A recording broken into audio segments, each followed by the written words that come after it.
how old were you when things started like picking up for your family? I mean, so when I was born, Nick was starting his first Broadway show, and he was, I think, Chip at the time in Beauty and the Beast. And, fast forward, it was just them on Broadway for a really long time. And then right around 5 or 6-ish, suddenly we flew to LA and did a Baby Bottle Pop commercial.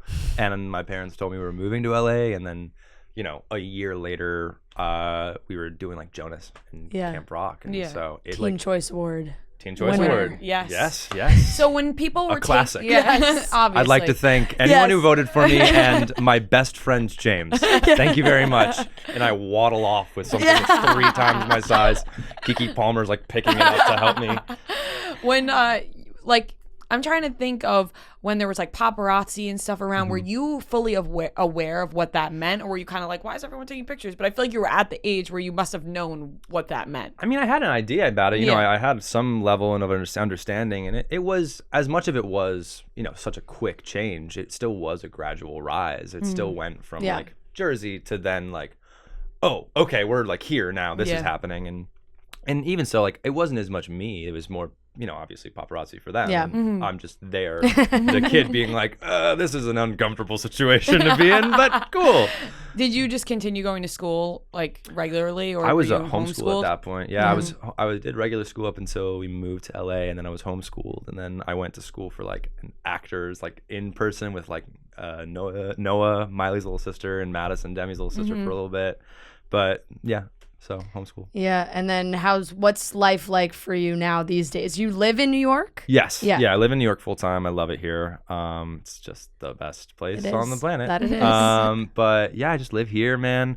I just went backpacking in Europe before the show for a couple months, and taking some time off school to just be the host of a reality TV show. I feel like you're like crossing off so many things. You see, school for studio engineering, right? You did, and then now astrophysics. Ideally, yeah, astrophysics and creative writing. Yeah, that's if possible. What a mix. Unlikely, what an unlikely duo. Yeah, no, they're super different. But I think it's both are all. You could write subjects. some pretty good sci-fi. That's the plan. That's the point. That's like go. the idea is just. I think that I'm very lucky to be like in the position I'm in life, where like I get all these amazing opportunities, whether it be claim to fame or going to school or doing this, and like I can't pass those up if they're put in front of me.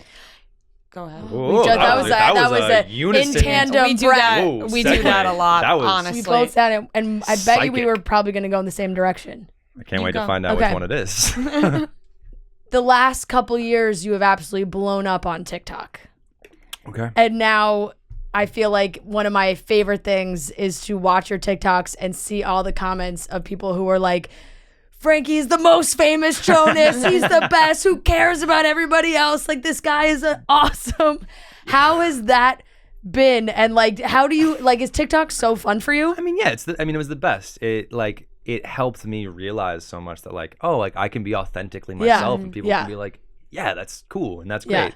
And I mean, obviously that was like a moment for me that was just like the best thing ever. And then so quickly it was like, oh yeah, like maybe that's not funny anymore for like to other people. And I was like, oh, okay. I'll pull back. Yeah. And then I mean, I loved it. And I think I'm so grateful to it because like I would never have been able to do what I'm doing now. I would never claim to fame would never have happened without that. And so I'm so grateful to TikTok and that community, and it helped me blossom and it helped me grow so much. And like just being funny online every day was a treat. Yeah. I feel like you have so many different paths that you can take. Is there one that like you really want to focus on? I mean, like being happy is so dope, and like just being like, I don't know, just at the end of the day, when you like, have so many avenues, that's like the classic answer. You're like, well, I just want to be happy. Be happy. Like, I don't know, like you can, I mean, like I think everyone can do whatever they want, and like just be happy. It's like, I think that I just have to look at every option and be like, where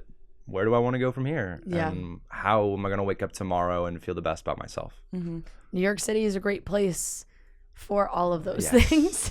And also it cannot be a good place for those things too. That is. Yeah, we love to romanticize New York if you live in New York, and then you live in New York and you're like, oh, I wish I hadn't romanticized New York. Yeah. That's fair. But I still feel like when you're looking at all those opportunities and things to do, there's not a lot of places where you could maybe put your toe in all of those Every things at pond. one time. Every puddle Yeah. you can just octopus it. Yeah, Yep. exactly.